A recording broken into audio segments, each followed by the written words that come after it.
एक छोटा सा गांव था, नाम था जुगनू गांव। जितना सुंदर नाम उतना ही सुंदर था ये गांव। इसी गांव में रहता था एक लड़का, जग्गू। जग्गू अपनी माँ और बहन के साथ रहता था। वो दोनों से बहुत प्यार करता था, लेकिन वो लोग इस गांव के सबसे ज्यादा गरीब थे। जग्गू का सपना था कि उसके पास ढेर सारा पैसा हो, एक बड़ा सा घर हो, महंगी महंगी गाड़ियां हो। एक दिन जग्गू खेत में काम कर रहा था। तेज धूप थी, पसीना बह रहा था। तभी उसकी नजर जमीन में कुछ चमकने वाली चीज पर पड़ती है। वो हैरान होकर सोचता है, ये सोने से बना लैंप यहाँ किसने छुपा के रखा। वो उसे उठाता है और उस पे जमी धूल को साफ करने लगता है। तभी अचानक उस सुनहरे चिराग से निकलता है एक भयानक रूप वाला जिन। जग्गू घबरा जाता है। जिन बोलता है, मैं तेरी कोई भी 3 इच्छाएं पूरी कर सकता हूँ, लेकिन ध्यान रहे, हर इच्छा के बदले में तू अपनी कोई कीमती चीज खोएगा। जग्गू सोचता है, मेरे पास तो वैसे भी कुछ कीमती है ही नहीं। और वो कहता है, मेरी पहली इच्छा है, मुझे बहुत सारा पैसा चाहिए। जिन कहता है, ठीक है, और एक छुटकी बजाता है। थोड़ी देर बाद जग्गू जब घर लौटता है तो देखता है उसका कमरा खजाने से भरा है, सोना, हीरे, पैसा। जग्गू की आंखों में चमक आ जाती है। लेकिन अगले ही दिन सीढ़ियों से उतरते वक्त उसकी माँ का पैर फिसल जाता है और उनकी आंखों से दिखना बंद हो जाता है। जग्गू कुछ समझ नहीं पाता।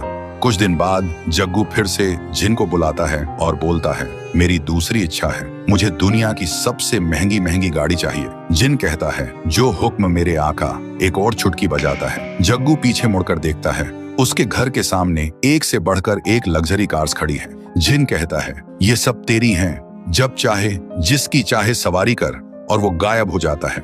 जग्गू एक गाड़ी में बैठता है और मजे से चलाने लगता है। उधर उसकी बहन स्कूल से घर लौट रही होती है और तभी जग्गू की गाड़ी उसकी बहन से टकरा जाती है। जग्गू तुरंत गाड़ी से उतरकर उसके पास भागता है। वो देखता है उसकी बहन की सांसें रुक चुकी हैं। अब जग्गू समझ गया था, हर एक इच्छा के साथ कुछ बुरा जरूर हो रहा है। वो अंदर से टूट चुका था। तभी जिन फिर से आता है और कहता है, तेरी तीसरी इच्छा क्या है बता। जग्गू रो रो कर कहता है, सब कुछ वापस ले लो और मुझे मेरी माँ की आंखें और मेरी बहन वापस चाहिए। जिन मुस्कुराता है और कहता है, पहली बार किसी ने अपनी इच्छा त्याग कर किसी की जान मांगी है। वो एक छुटकी बजाता है और हवा में गायब हो जाता है। अब सब कुछ वापस पहले जैसा हो जाता है। माँ की आंखों की रोशनी वापस, बहन जिंदा। जग्गू फिर से गरीब बन गया था, लेकिन अब उसके चेहरे पर सुकून था। एक दिन एक कचरा उठाने वाली गाड़ी आती है। जग्गू उस चिराग को कचरे में फेंक देता है और कहता है, मैं अमीर बन गया था, लेकिन अकेला भी हो गया था। अब मैं गरीब हूँ, पर सब मेरे साथ हैं। कचरा उठाने वाला उस गाड़ी को नदी के किनारे ले जाता है और जैसे ही वो कचरा फेंकने के लिए उतरता है, तभी उसकी नजर पड़ती है वही चिराग पर। तो दोस्तों, अगर आप लोग इस कहानी का अगला पार्ट देखना चाहते हो तो इस वीडियो को 1 लाख लाइक्स तक पहुंचा दो।